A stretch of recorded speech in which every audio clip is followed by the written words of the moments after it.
Hey, what's up, you guys? Bloody Jacob here. Hey, what's up, you guys? Bloody Jacob here. Jacob here, meeting my icon, Catherine Isabel, Fantasy Lorenzo. Wait, what did you say? Fantasy Lorenzo.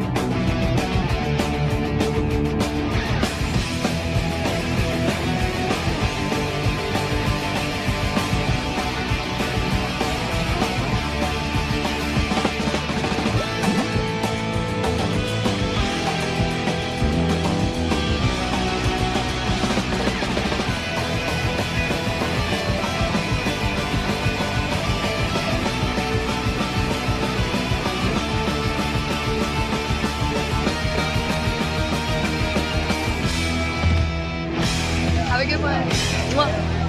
You guys better subscribe and watch my friend on his YouTube channel. He is kicking ass.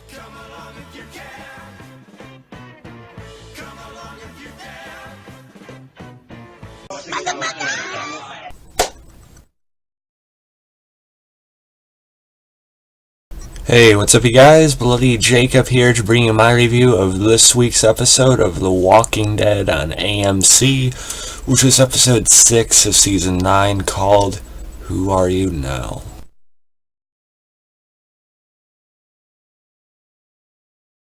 I know I'm pretty late with this review, but I wanted to get it out anyway. I probably took a few more days than I should, to watch and review it, because of course it aired Sunday. It is now Thursday. So apologies on that end. But again, I have a few other shows I watch during the week, and I have like 3 or 5 other shows I watch in my free time, so it's hard to juggle them. But I definitely want to get to this one and talk about it at some point, no matter how many actually watch this video. I just wanted to sit in front of the camera and ramble about it for a few minutes anyway. Now, of course, this episode followed what comes after, episode 5 last week, Andrew Lincoln's final TV episode as Rick Grimes. So, of course, this had a big thing to top, or a big thing to, basically big shoes to fill, is what I'm trying to say here. And really, this felt like the start to a new season, or like a mid-season premiere, really, because we're sort of reintroduced to this sort of new version of the show. In a way, anyway. Of course, there's a time skip, a 6-year time skip. And overall, I really, really enjoyed this episode. I thought it was very good. But I do agree, like I was trying to say, I do think there should have been a bit of a break here. I don't know, I feel like somehow I should have pushed the Rick episode into the mid-season finale or something.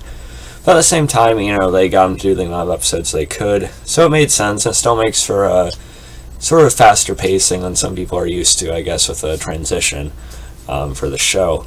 But still, I think the season is still coming out to be very promising. I thought last week's episode with Rick was great. Of course, this time jump, it's a little bit jarring. There's a couple of issues I have with some of the developments that we see in that time frame. But really, I liked it a lot. Of course, we get our first glimpse at the Whisperers, potentially as Rosita and Eugene hide out with the mud and everything. And that's the thing about the Whisperers, too, because they're likely among that herd.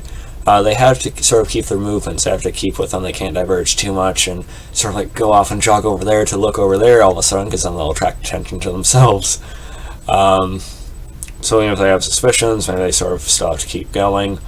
Because we kind of hear them at the end. I think it was like, "Where are they?" or something like that, which kind of sounded funny. They didn't really know where they were, what was going on, but Still, it's probably just random whispers, not like beta or alpha necessarily. So, and there's a great many of them. But still, that is a good note to end on.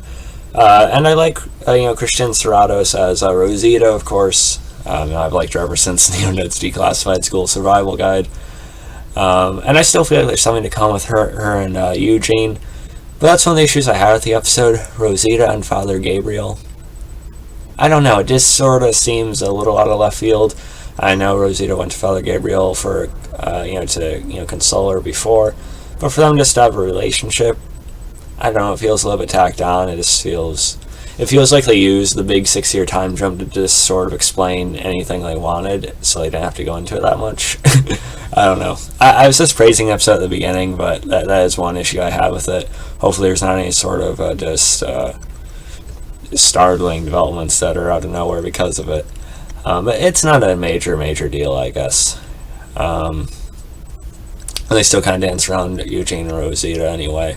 So it's alright, it still would have made sense, and a lot of people are thinking Father Gabriel isn't going to be around for overly long anyway, so it still might go the way it goes. We'll see.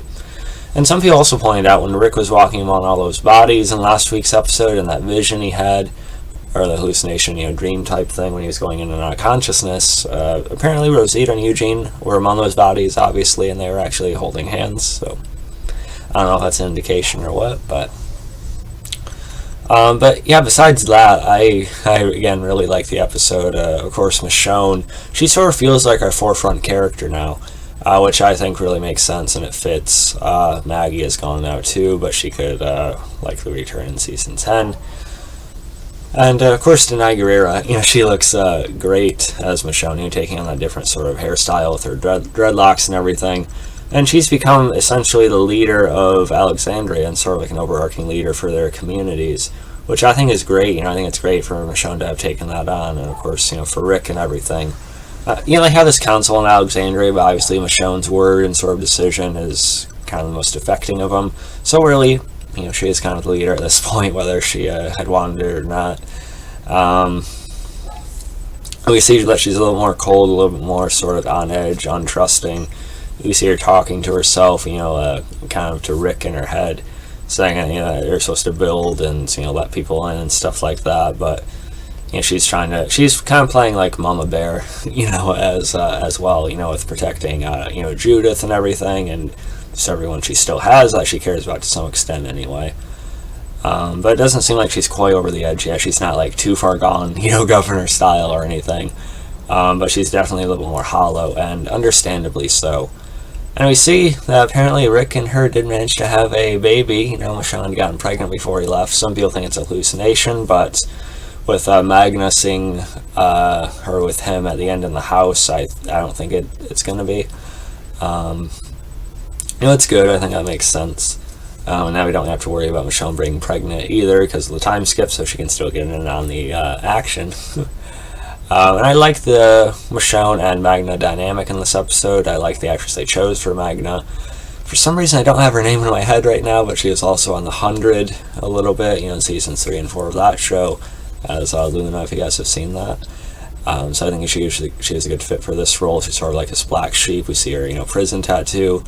And it's like Rosita says, Michonne knows that just because she is in prison doesn't mean anything, without knowing the full story. Michonne knows that, but like I said, she's just on guard more than usual. And we'll see, this Magna is definitely more of a wild card. We also have the actor from Fantastic Beasts in it as well. And I kind of like their dynamic too. I think they're a good addition to the show.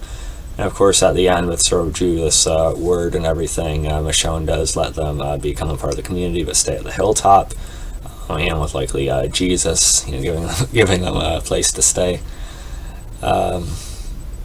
But yeah, and then you also had Carol with Jed and the others. I don't believe that Jed and his little gang could have survived for 6 years straight. I feel like they would have screwed up or gotten sort of a rash somehow and gotten themselves killed by walkers or something else. I don't know.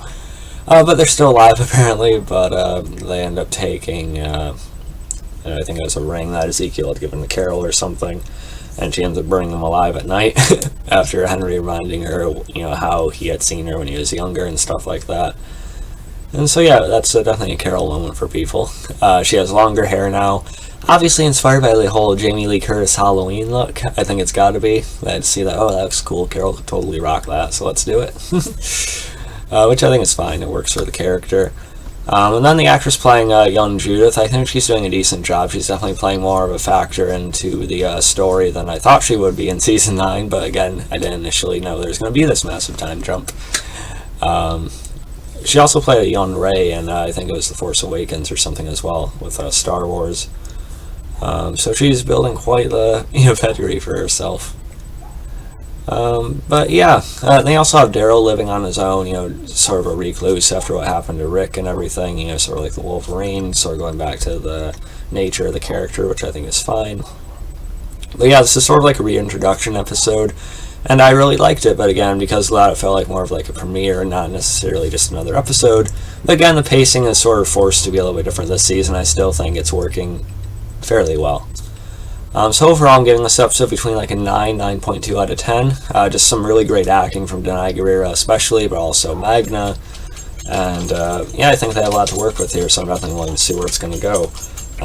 There's got to be some sort of big direct introduction to the Whisperers by the mid-season finale, so I'm really excited for that, you know, nervous too. But I think it should be pretty good, man. So yeah, let me guys thought about this episode. You can follow me on Facebook, Twitter, Instagram, like, subscribe. I'll catch you guys next time. Peace.